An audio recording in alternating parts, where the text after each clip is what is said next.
Go for it. It's Cancun personal. Annex 1 country seeking treaty for no strings attached holiday romance in Mexico. Currently struggling with a 13-year relationship, just looking for a good time in the Cancun sun. Likes excellent food, movies, comic books, robots, and big industry. Dislikes commitment, cooperation, compliance, science, and targets. So if anyone wants to partner up, there's an email. We'll tell you more about it later. I think that, Japan's certainly been coming in for a lot of criticism within the centre, and if there isn't some movement there, I can imagine that many of the big campaigning organisations might try and mobilise people around that and put Japan under pressure publicly. So, as Zena says, we'll see if that develops throughout the week. Now, yes, we're in Mexico. We are in Mexico. In case you missed that, and so I want to ask Zena to chat a little bit, because you've been talking to some of the local campaigners here about what that means. I've been talking to a local Greenpeace campaigner, Raul Bennett, and he was telling me about what the implications are, or his impressions of having the talks in Cancun in specific and Mexico in general. It's quite an interesting interview. I'll leave you with that for now.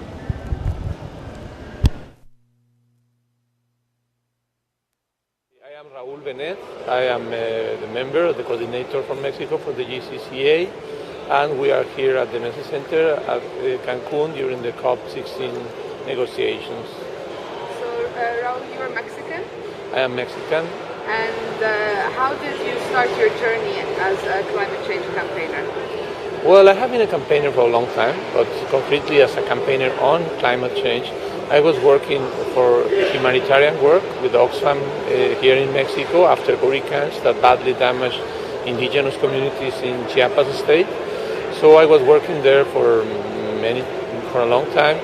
And well, at the end, these communities realized that the problem was climate change, because they were suffering badly each year and worse.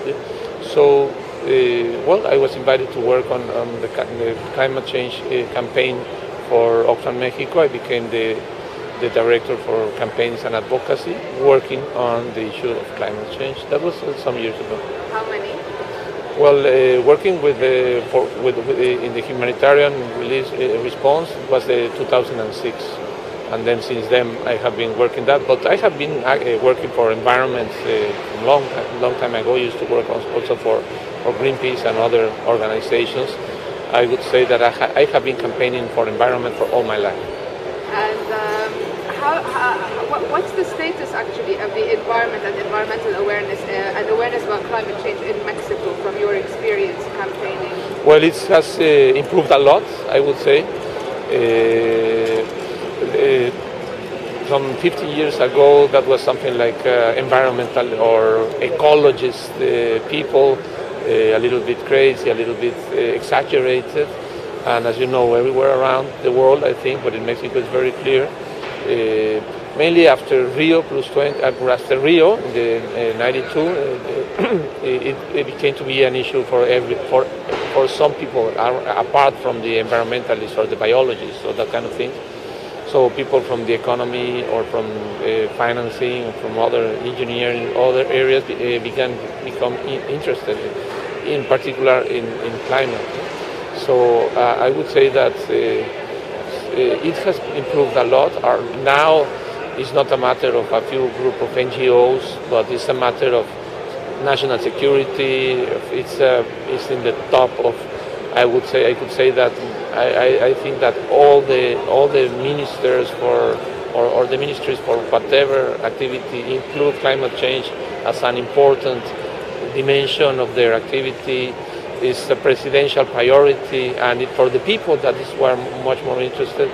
People are walking, are going by, are leaving their cars at home, and are installing different things for instance, water heaters, or are saving energy.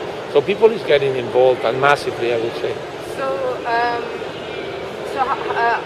What about COP16 coming to Mexico then? Was it ready for COP16? Yeah, I think what's fine is not only for Mexico, for Latin America it was very important.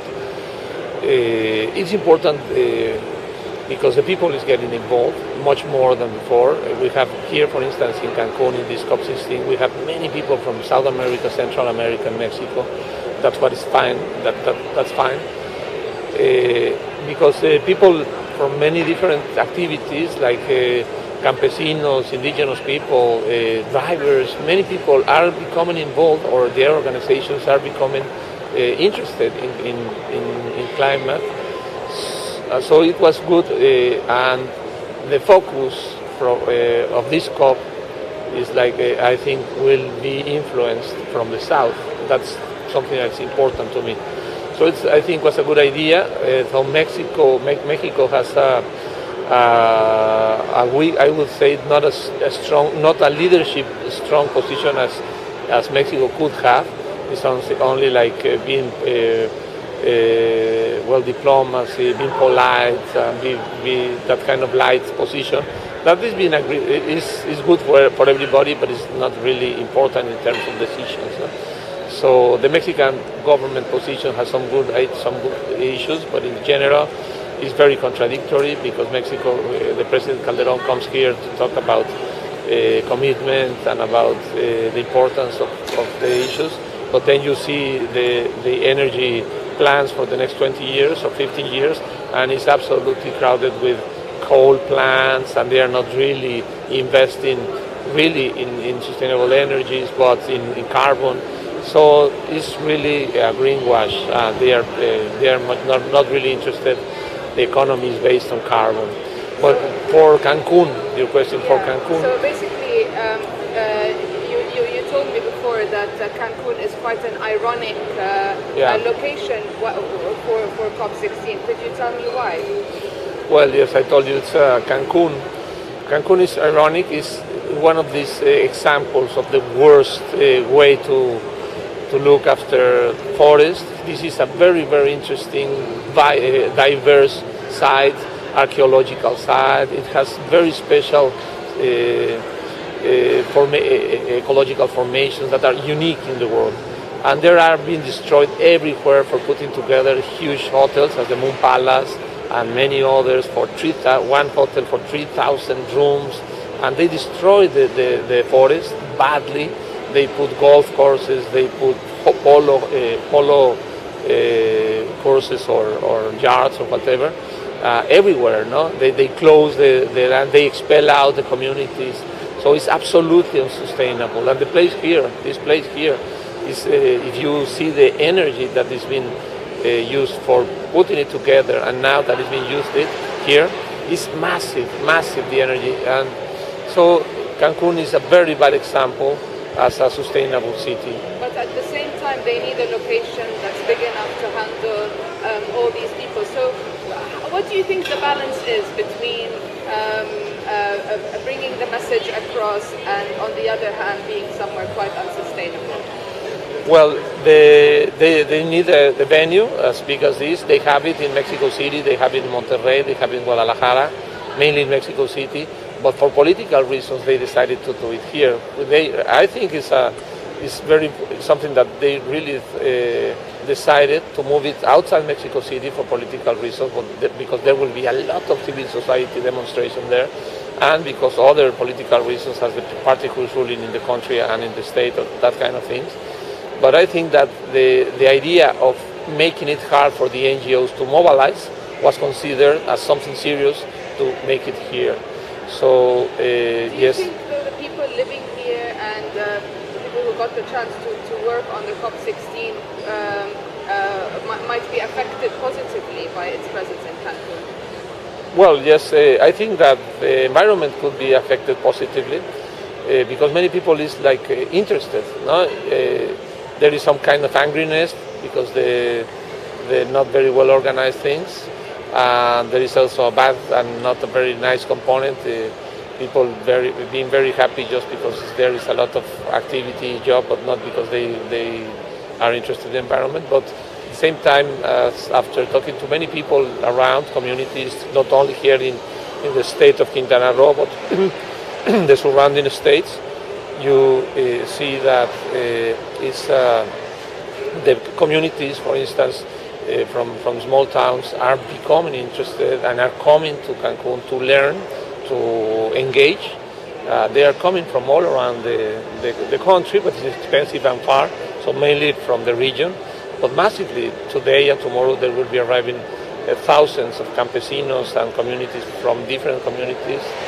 Could you tell us a little bit actually about the area that we're in and maybe why it's special? Well, the area in the state, yeah. Well, the ancient culture is fundamental. No? The Maya culture is worldwide regarded as one of the greatest cultures. And many people ask, where these people, the Maya, went? They are there. They are here now. So there are Maya communities around, many, in Chiapas, in all the peninsula and the south, and also in Guatemala, Belize, and other places. So the Maya culture is alive, is big. And so that's important part. Environmentally, it's an incredibly diverse site, beautiful, but also very important in terms of, that kind of endemism, richness of diversity. So by that hand, it's very interesting. It has some internal lagoons that are called the cenotes, that are unique in the world. So for environmentally, it is very important. I hope I've read a lot about them, but so far we haven't seen anything outside of this conference. Yeah, no. Oh, well, the conference center was put together upon where it used to be just about, I would say that 5 years ago, or I don't know, maybe 10, here in this site, but was a forest. So this is deforested. This is deforested, and the place where many other things for instance, the Moon Palace here. Here we are at the Mese, that is part of the venue, but the Moon Palace by the beach destroyed, I would say tens or maybe hundreds of hectares of forest to build that particular hotel, and the same as that, many others, and it's taking place now massively. If you go to the Ruta de Cenotes, where the Climate Forum is, they are selling cheap and expensive lots for tourism, for any kind of tourism. You see motorcycles, you see horses, but like polo horses everywhere around. They cut there, exactly where the Climate Forum is. They clear cut, have you been there? They clear cut a massive extension of land, of forest, to put together the yard or the place to play polo. So it's not very sustainable. That's around the meaning of the space. I want to move back to talking about indigenous people, because you said that you worked a lot with indigenous people. Can you tell us a bit about what you did and how you have seen them personally through your experience affected by climate change? Well, I will tell you about two different groups and two different activities. One of them is a federation of organic coffee growers, who are indigenous organic coffee growers who were very successful in the past, in the last 15 years, with the fair market and that kind of. They have their product is bird friendly, is organic, and I think that's not the most interesting part of it, but the fact that it's a real share community, big for the region and for the. Where are they from? Chiapas. The Sierra Madre, the South Sierra from Chiapas, very, very poor place, but they are around 6,000, a cooperative that has grown up to 6,000 members. It's all around the state, but mainly in the south, in Chiapas. And they suffered badly the Stan hurricane some years ago, and they were, as producers, they became organized for advocacy for recovery their plantations. They became very, very much concerned about climate change. They began to talk about adaptation and to talk about risk management, adaptation, that kind of thing. So they have a state committee on climate change. They are coming here very, committed, and the leaders there are talking to their communities and they are explaining what it's all about. So I think the other that is interesting to mention This is much recently, and they are not really that clear. But this year, just 3 months ago, in Veracruz state, in a place who is considered the cradle of son, the Veracruz music that is very pretty and very well regarded all around the country, ancient, pretty popular music, really good, not